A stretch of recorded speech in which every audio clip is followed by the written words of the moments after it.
Hello again, YouTube. Today we got my Cub Cadet. I think it's about a 2006 RZT 50. What I'm going to be doing here is replacing the valve stems on the front wheels quick.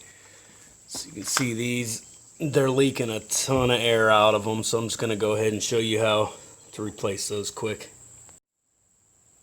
So here, first off, I got my clamp. Got it on the rim a little bit on the back. Going to the tire on the front right up where the valve stem is. So I'm going to pop this tire loose. And there it goes. Just going to keep on prying it back so I can get to this best I can.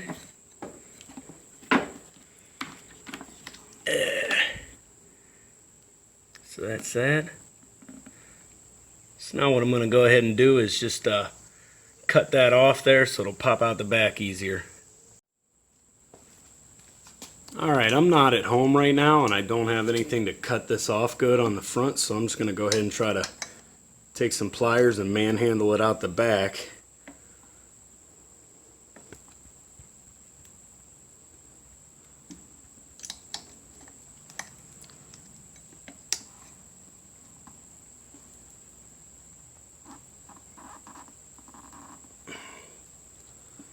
It seems to be working. It's pulling out here.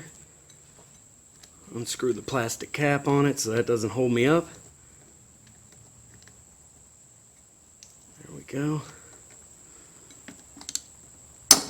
And that one's out. So now we got these guys right here. These should be an exact fit. They're only like $2 at TSC, so let's see how this works. Alright, since that one's out of there now, we're going to go ahead and put the new one in. I put a little bit of soap around the end here to kind of lube it up a little bit. So I'm going to push it through the hole. Then I got to work it back and forth. I'm going to grab the stem from the outside with my pliers and try to pull it through here.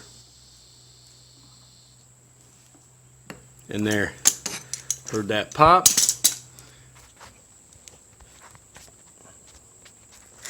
There's the back side of it. There's the front side. Everything's in there. Should be sealed up nicely. So I'm going to take this clamp off and air it up here. Alright, and there's that. So you can see that was pretty simple, especially on this mower, because you don't have to take the wheel off or anything to even do it. Now sometimes when you pop a wheel off, it won't want to seal back on the rim real good to let you put air in. Sometimes you got to get a little creative to get that done. Maybe put a ratchet strap around the tire, tighten it up to pull it down onto that rim until it starts to grab.